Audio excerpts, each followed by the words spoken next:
Alright, hello everybody. So today I'm back on my other character that I had, and we're going to be doing a strength build. And I'm going to be using ultra heavy weapons because that was my original plan, but somebody else also had issues with the ultra heavy weapons, and some of the enemies that have hyper armor with some of their attacks, the squid men being some of them, and I'm going to show you guys how to deal with that once I get the Dragon Bone Smasher. I'm also going to be using the Great Axe and probably buff that a little bit so that way I have a little bit more variety. But I'm also going to be using Purple Flame Shield and a couple of other things. So it's going to be great. And today we're going to be doing Stonefang Tunnel 2-1. My world tendencies should be back to normal, which, yeah, they are. Kind of messed around in Shrine of Storms for a little bit. I ended up getting Makoto, so I'll have to show you guys where to get Makoto when I do Shrine of Storms 4-2. And I'll show you the world tendency event with... what's his face? I always forget his name. That samurai guy. So yeah, we're gonna be doing Stonefang. But I'll do all that stuff later. And Stonefang is, this video is probably gonna be really long because Stonefang is a fairly long level. There's a lot of layers to it, a lot of elevators, a lot of NPCs. I'm also in soul form right now, if you guys haven't noticed, and I'm going to be playing through this on soul form because Stonefang Area 1 is one of the most common low-level PvP areas. A lot of people who get the baby's nail early on will invade you there, and Baby's Nail is pretty much a one-hit KO for people of this low level, especially if they backstab you. But if it doesn't one-hit KO you, you can get Plague from it, and Plague is really difficult to sort of manage at low levels. Oops. Well, I lost that lizard.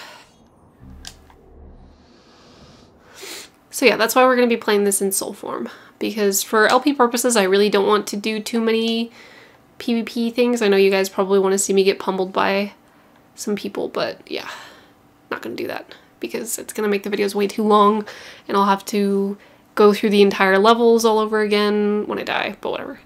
Anyway, this is an NPC. He's actually really neat because he sells upgrading stones that are really good. And later in the game he moves to the next area in Stonefang and you can find him on a ledge. So the more you progress in this game, the more the merchants move around. He's a lot like Grave Robber Blige. So it's quite unlike some of the merchants in Dark Souls where they just kind of stay in the same place. But I'm gonna go ahead and do a run where I show you guys where a lot of the good items in this area are. There's actually a Stone of Ephemeral Eyes down this little ledge. Those are really important, especially if you want to achieve Black World tendency, because with Stone of Ephemeral Eyes, you want to keep using them to revive your body, and then that way, oh, I'll just get off here and then get the stone later.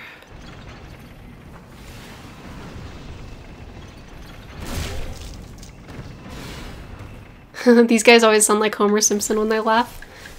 I can't not hear it whenever they shoot flame. But, what's it called? The Stone of Ephemeral Eyes is important because when you want to get Black World tendency, you have to die in body form. So what you want to do is you want to have Stone of Ephemeral Eyes equipped as your consumable item, and you want to just keep reviving yourself and keep jumping off of ledges. The fastest way, or the fastest area to do this is World 5-1, because there's a ledge right at the beginning of the stage.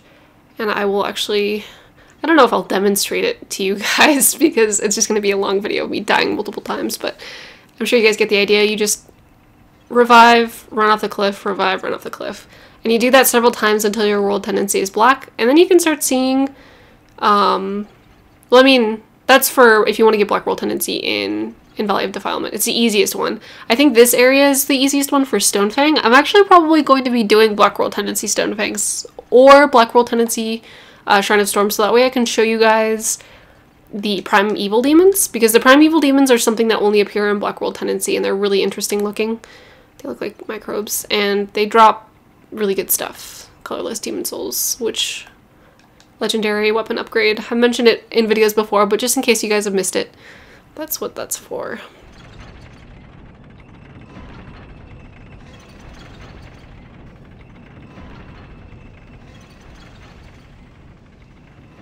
So these are the miners. They kind of mindlessly work everywhere. They're not really aggressive unless you start attacking them, then they get aggressive. The ones with the pickaxes hit really hard. But aside from that, they just kind of punch you, which isn't too bad. They're weak to piercing attacks, so if you haven't gone through Shrine of Storms, if you still have your spear that you bought from the Dredgeling Merchant in Boletaria, it's a really good item to use. If you are a warrior or something else, you should have a... I forget if it's the warrior or the soldier. You should have, what's it called? The Mailbreaker, which has piercing damage. Or you can use, if you are a royal, which a lot of people start off with the royal because they start off at level 1 and have the best min-max. Like you get more points with the royal than you do with most of the other classes. It's kind of difficult to explain, but a lot of people play as royal. So if you're playing as royal, you're going to start off with a rapier, which also has piercing damage. And that's really good for these guys. Otherwise, I suggest going, if you're playing as Temple Knight, like I think this one's actually warrior or something. You should start off with a spear or something. I don't know.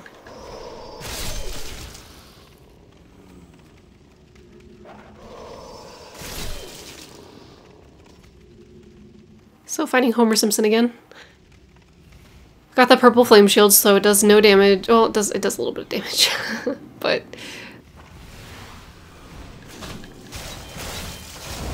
see that was he had armor on that. He has armor on that attack, so he won't flinch if you hit him. But I did cause him to get bleed, so he's losing health slowly. So it's kind of like poison. Ooh. That's not good. Let's see if I can drop some weapons. I should have probably unloaded before I came here. Let's get rid of this broadsword. As much as I love the Killage, I'm not going to use it because this isn't a dex build. I know a lot of people are probably crying right now that I'm dropping this. But I'll drop this Shodel too. I'll keep the Uchigatana, I'll keep the Makoto. I already have a spear.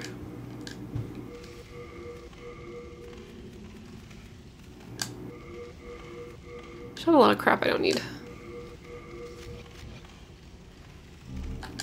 There's a lot of really good upgradey stones in this area, because this is sort of like, I mean, it's like a mining area, so yeah, you're gonna see a lot of good upgradey stuff.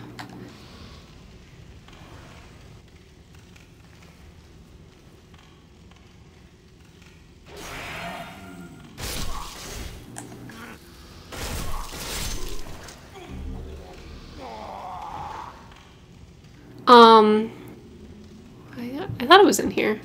Oh, it's probably around the corner. There's a pickaxe you can pick up, which is just like the pickaxe that the other guys are using. I'm not actually going to pick it up because it's very heavy. I don't need more useless stuff. Pickaxe is right here.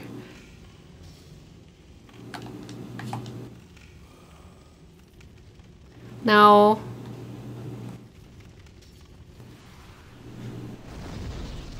this part is really interesting because this bridge is supposed to collapse, but there are actually little pieces of the bridge that stay up, and if you're really careful, you could actually just kind of tightrope walk across the bridge even after it breaks.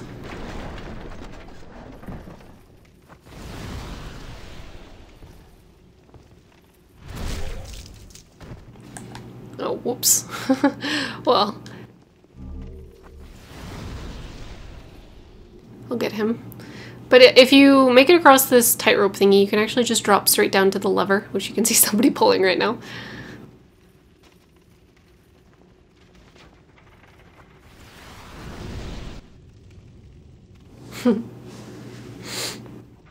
Opens the door to allow us to progress.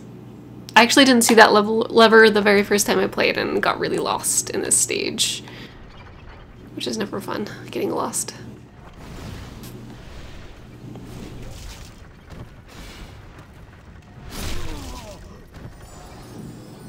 Oh, also, I don't know if you guys noticed this, but there are little miner guys, and some of them hold little sacks. Those guys drop, they're sort of a one-time spawn, and they drop a bunch of upgrades. So it's really important to kill those guys and pick that stuff up. The Overseer is still alive. I'm gonna drop down here and get this stuff anyway, so we'll go fight him. Get rid of him. drop some grass. I also was joking around and said that every time that I say, I just said it, every time I say or I was gonna use a healing item and waste it to condition myself to not say or anymore, but I don't think I'll be able to condition myself to not say those things, and that's kind of scary to actually think about because I say those words a lot. So I'm gonna try to be more conscious about it, but that's something that I was considering doing. Just to be funny and to sort of give myself a challenge, because I would definitely go through all of my healing items if I did that.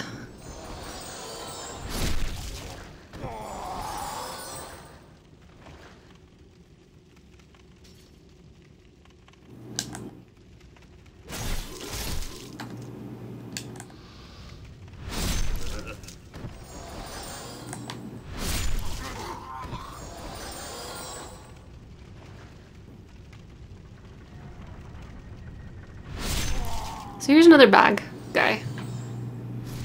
Probably gonna kick him off. Oh, nope. There we go. There's quite a few, which is why I was a little bit worried about being overburdened, because all that stuff is gonna be really important if we upgrade the Great Axe, which I plan on doing.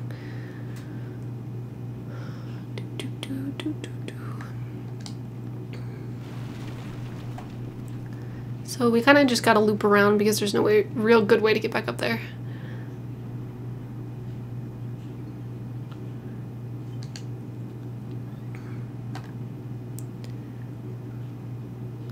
I'm probably gonna try it. Well, I'm gonna have to melee Armored Spider, which is the boss of this level. That's gonna be very tedious and slow.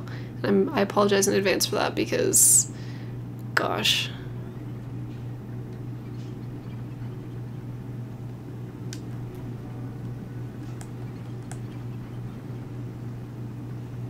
Without projectiles, Armored Spider is kind of a crawl or a slog, I guess. He has a lot of stun locking attacks. He's able to wrap you in webbing. He's able to sort of like debilitate you, and you can't really move that well when you're wrapped in the webbing. So it's a lot of slowdowns and debuffs and a lot of really obnoxious stuff. And he has this huge sort of explosion, or this huge fire breathe move where he fills up almost the entire arena and you have to run away from him. But if you're caught in the spider web, it's really difficult to get away from him. It's not fun.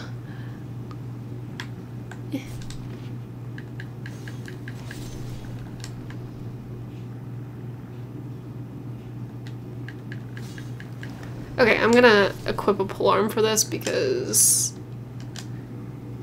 yeah, fighting lizards is really annoying without them. Go away.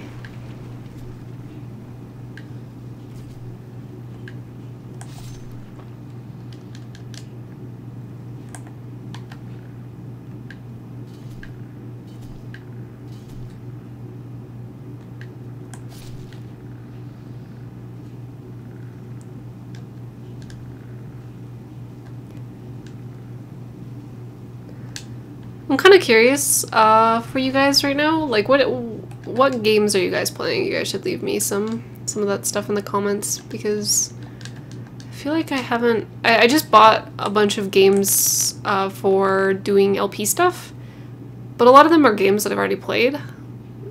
I just picked up Dragon's Crown, so I'm gonna probably mess around with that. I loved Odin Sphere and Muramasa, so I'm really excited about Dragon's Crown. A lot of people have been asking me about that. But I think that primarily when they ask me about that kind of stuff, they're asking me what I think about the character designs, because there's a lot of controversy with that. I may actually talk a little bit about it if you guys are willing to listen, but it's kind of a touchy topic, and I always get really scared making videos about that kind of stuff because it's such a touchy topic and it leaves me open for a lot of harassment. But aside from that, I'm really interested to see what games you guys are playing. I know Tales of Xillia also came out too. And I'm kind of curious to see how that did. So if you guys really liked it, you should let me know. Also, what games are you excited for that are coming out? Because I have been freaking out about Destiny, and I've actually been lurking the forums. For those of you who have also been lurking the forums, I actually just go by Quaylog, so you may have seen me kind of floating around out there. But Bungie's forums are kind of hilarious because some of the people on there, man. But there's a lot of really cool stuff in viral marketing that they're doing, which is really neat because I love viral marketing. It's amazing. And there's actually a lot of math and cartography and like weird star charts and stuff that they've had and in the past. And then there's also mathematical puzzles that is sort of like mathematical theories that I'm not even going to touch with a 10-foot pole because I hate math. Like, I'm really bad at it. But and even a lot of my friends who are programmers didn't really know what to make of it because a lot of it is theories that they don't really look into or really care about, I guess. Well, at least my one friend who's a computer or a software engineer, computer engineer. But he does hardware stuff too. He was the roommate that I used to live with that had all those cabs everywhere. Like, I'm sure you guys have seen them in the background, just sort of like the arcade cabinets. He does a lot of stuff with that. So, but yeah, he didn't really know what to make of a lot of that puzzle nonsense. Alright, so we've made it to the bottom of this elevator, and this elevator's a dead end except for this fellow right here, which is the other blacksmith Baldwin was telling us about.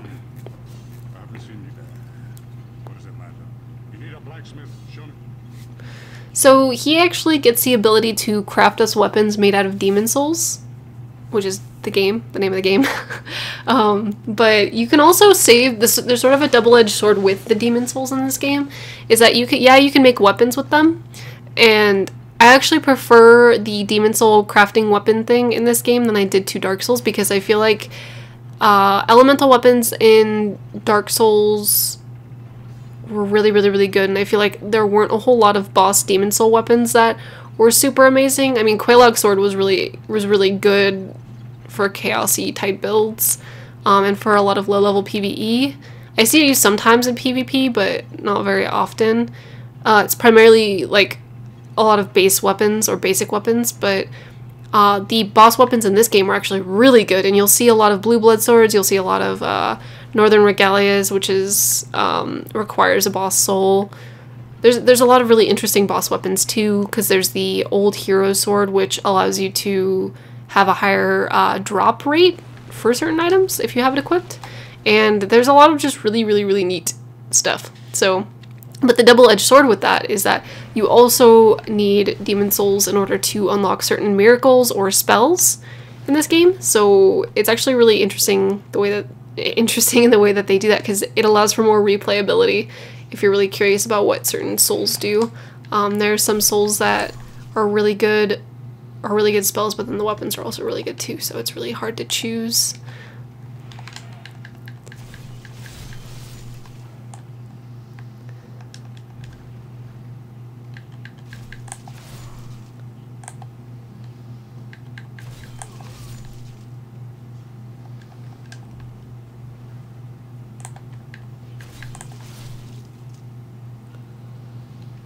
So all the enemies in this area are really simple. I think the hardest enemies are like the dogs and stuff, but they're pretty rare.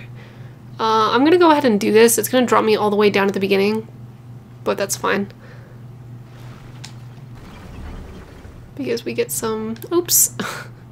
Oh geez. Let's see if there's anything else we can drop. Sorry about this, guys. I definitely should have unloaded before I came out and did this. I'm actually just gonna... I'll use the Ring of Herculean Strength. I'll pick this up, see what it is, so that way you guys can... So this is a great club. I'm just gonna drop that, because we don't need the great club. Drop. But this is, yeah, just a bunch of really good souls and stuff. So this drops us down back to where we were. Wait, why do I have burden now for some reason? Oh, this is my equipment burden. Whoops. Okay. Yeah. So now we can just run back up. We just did we just got through all these blade guys, so it shouldn't take us too long. These blade mans.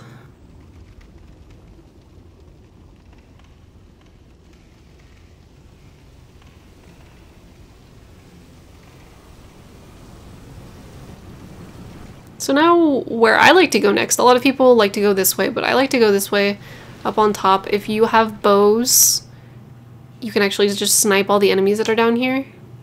There's a lot of little blade mans, miners. You can do that, or you can drop down over here. There's a tower shield over here, I believe, or maybe it's just like the great iron. No, it's not the tower shield. The tower shield's in 4-1. This is just like a giant irony type shield. It's gonna overburden me, but it's just a big iron shield. It's pretty rad, but I really like the purple flame shield because it's sentimental. It was one of my first shields and one of my first world tendency items that I got. And I got it on accident too because I had no idea what world tendency was, and so I actually just like rolled through the dragonfire and died while getting it. So it's kind of one of those things. Actually, hold on, let me see if the spear overburdens me. Okay, so I'm just gonna keep this spear equipped because it doesn't seem like it overburdens me with the equipment ring that I have. So I can deal with these guys.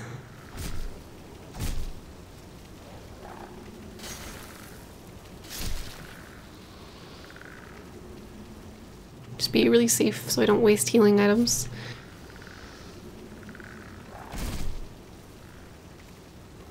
What area would you guys like to see next too? I should probably start asking you guys so that way I can just do things out of order and show you guys.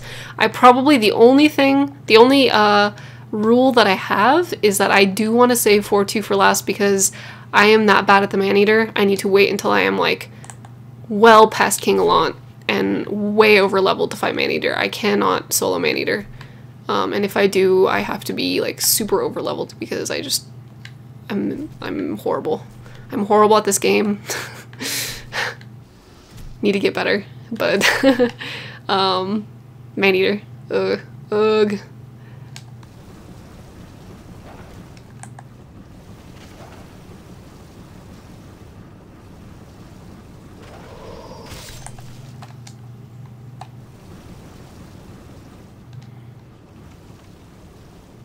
So there's a lot of dogs down here, so you just gotta be careful for the dogs.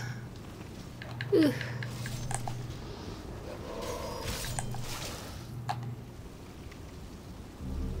Oh no. This is a Ed's grindstone. It repairs equipment that you have. I'm not gonna pick that up either, but it's pretty good if you, I don't know, I've never used these ever, but some people like to use them in case somebody invades your game with a scraping spear and you need to do damage to them. It's pretty good to have. Because scraping spear, for those of you who don't know, scraping spear is sort of like the, I guess like kind of like a troll weapon. It doesn't do much damage, but when you hit somebody with it, it destroys their equipment, and the equipment cost can be absolutely obscene. With the scraping spear doing damage to you, it's ridiculous.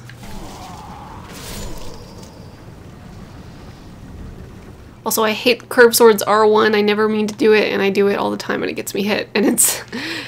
or forward R1, rather, sorry. This thing. That little jumpy thing. It's so annoying. Okay. I'm gonna have to go through my inventory one more time. Sorry, guys, bear with me. Oops.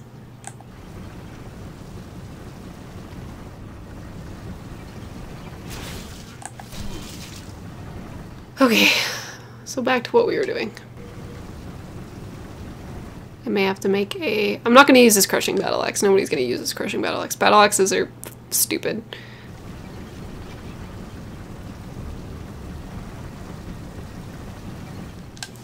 So by pulling this lever, it kind of gets rid of the lava in this area, this next area, and it opens up the boss room. I suppose that wasn't too long of a video. I mean, it's fairly long. We're like at 20 something. But the boss battle is what's going to take a long time, so. I may actually do 2 parts today. I'm feeling like playing games today. I finished most of my chores, so. Or my errands, rather. Grown-up errands are no longer chores.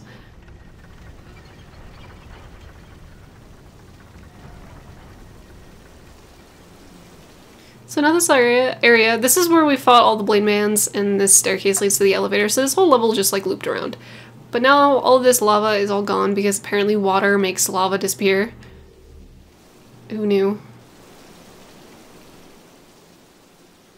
Just washed away all the lava. I don't know where it went. There's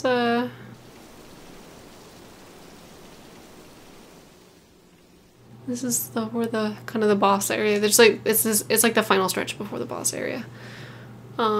This room's really funny. It's like one big trap, and I walked right into it the first time. All you have to do is just stand here. And Homer Simpson explodes all these barrels. You can actually just hide right behind this banister thing, and he can't hit you. But just make sure you back up and let him do his thing occasionally, because he does have a lot of armor on a lot of his attacks. You can't always stun lock him, like I said before. Oops. Make sure you roll into this stuff over here, or get rid of it, because there's a Stone of Ephemeral Eyes, which is our best friend.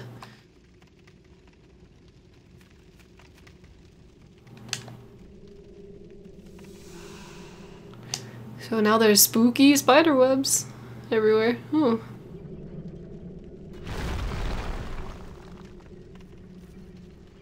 Also, I believe, okay, so I told you guys a while ago that I got stuck at the Tower Knight, but I didn't give up there. The Armored Spider, when I first played the game, I actually stopped playing. I actually dropped the game entirely my first time through. This is sort of like a history of Quelaag. I was really bad at this game when I first started. Oh my gosh. But I got so stuck at the Armored Spider, I didn't know what to do. I got really frustrated, and I actually stopped playing for several months until I don't know what actually compelled me to pick up the game again. I do not remember. But once I picked it up again and I got past the Armored Spider, I became absolutely addicted, and I actually joined the Black Phantoms, I think a year after that? I don't remember. But, okay, so the Crisp Blade is really interesting. So you could read this. It's a ceremonial sword. So if you hold it in your offhand, and then hold your catalyst in your other one, it actually increases your magic ability.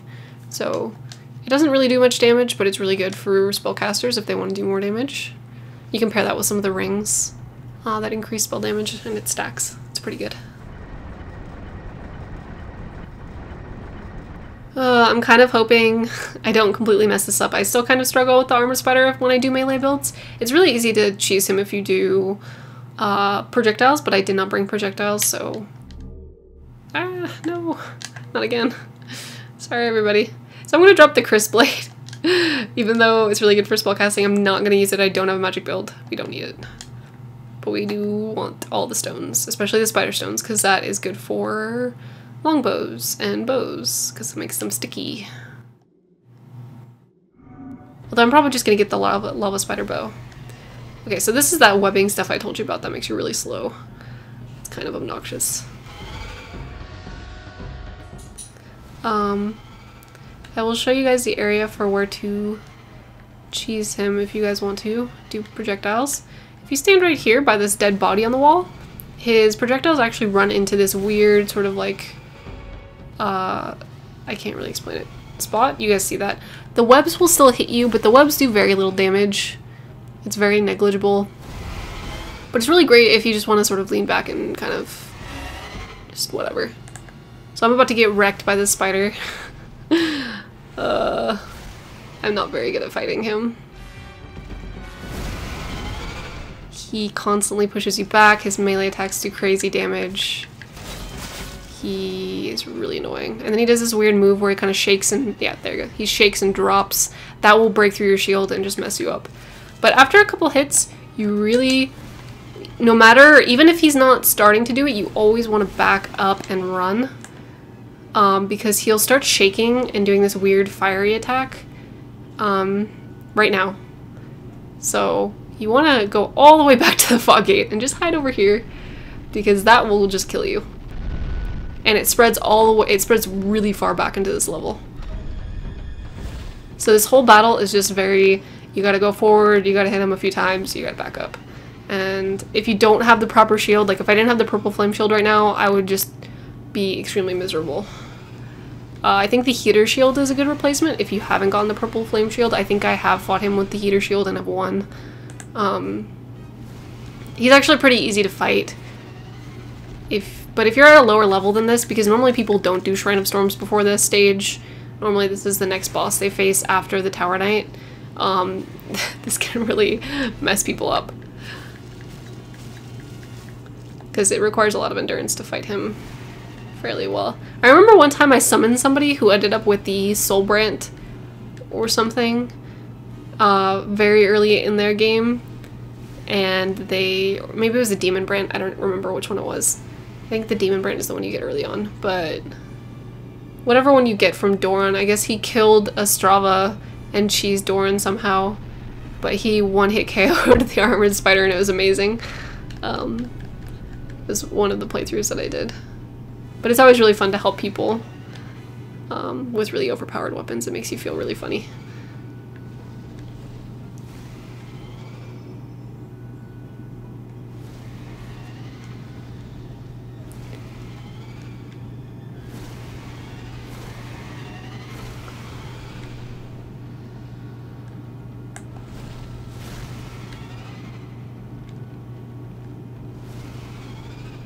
Let me hit you.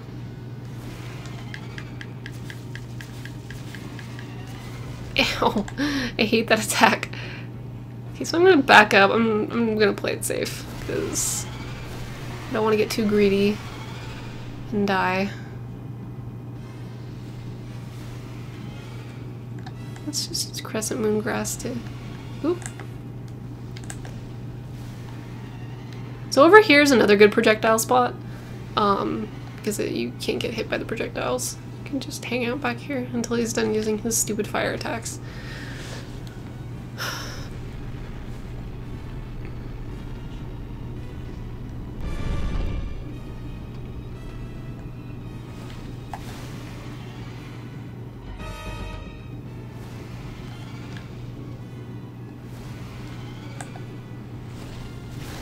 This is actually taking faster than I thought it would.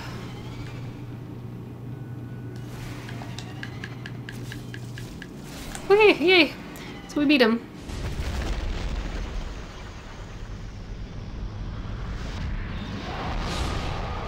I revived. So let's head back to the Nexus so that registers my World Tendency event before I get ganked. I don't know if I'm gonna do... Should I do Flame Lurker? Maybe I should do... Ah! I need that sticky spider stone stuff.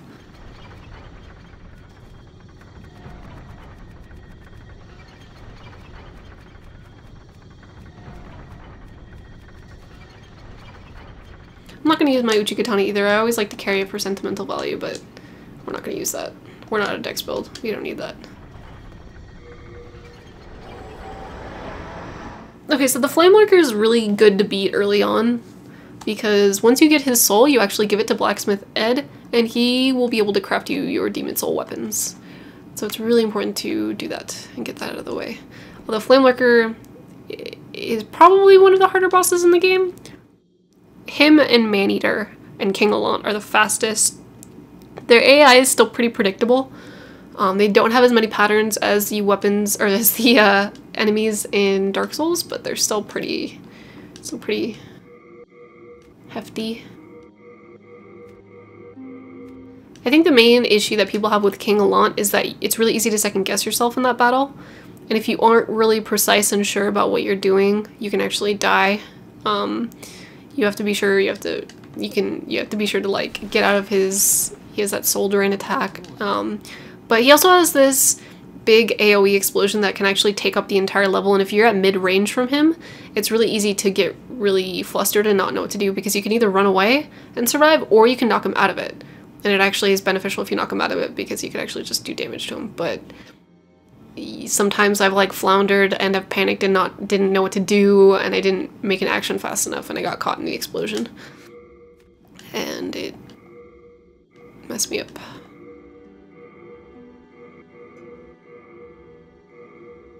But overall, I mean, there's a lot of discussion about like the AI and a lot of the comments and stuff, and yeah, like the AI in Dark Souls is way better. Like Dark Souls is definitely way more of a challenging game. I wouldn't say it's... I don't know. I'd say that Demon Souls, more often than not, I feel like the synergy between the environments and... I'm not gonna use the Adjudicator. The synergy between the environments and the...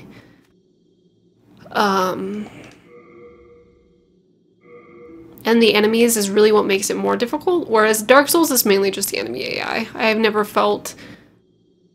There weren't too many cliffside battles. There was a couple of cliffside battles, sort of like... I'm sure you guys remember the archers in Londo, where you have to sort of like run across a rooftop and get to them before they knock you off. That's the kind of difficulty that Demon Souls has, where it is a lot of the level layouts, in comparison to... I feel like the difficulty in Dark Souls is more so like the amount of attacks enemies have, and sort of the enemy's defenses and AI is much more improved.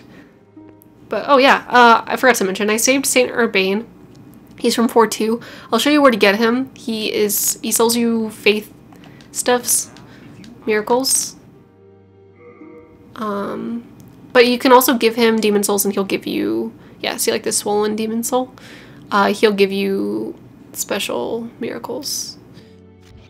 So I'm not gonna worry about that right now. I do want to get second life from him, but that's not gonna be for a bit. So I'm gonna stop this and start uploading and then maybe play another level, maybe? Probably. I'll probably just get 2-2 out of the way because I hate 2-2.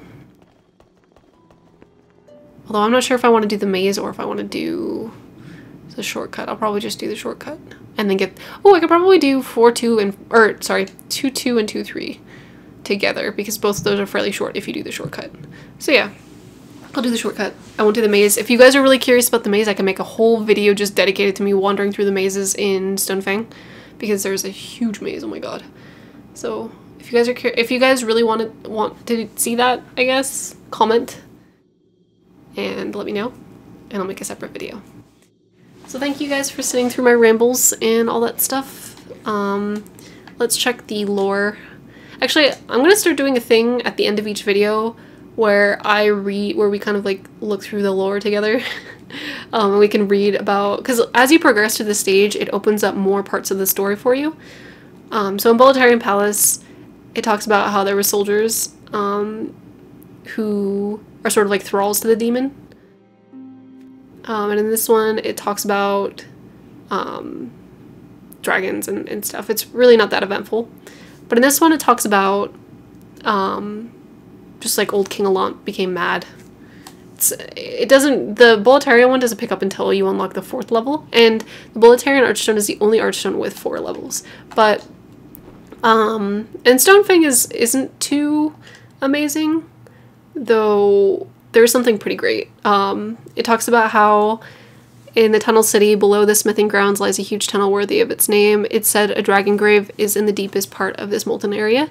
So a lot of people speculate that the miners, the soulless miners that we read about here, lacking their own will, they continue mindlessly working or whatever. But a lot of people speculate that they were actually working towards the dragon's grave, like the dragon god was controlling them, and trying to get himself unburied. So that's pretty neat. Then Latria, I'm actually going to go through that at the end of the Latria video. Latria is my favorite place lore-wise. Latria and Valley of Defilement.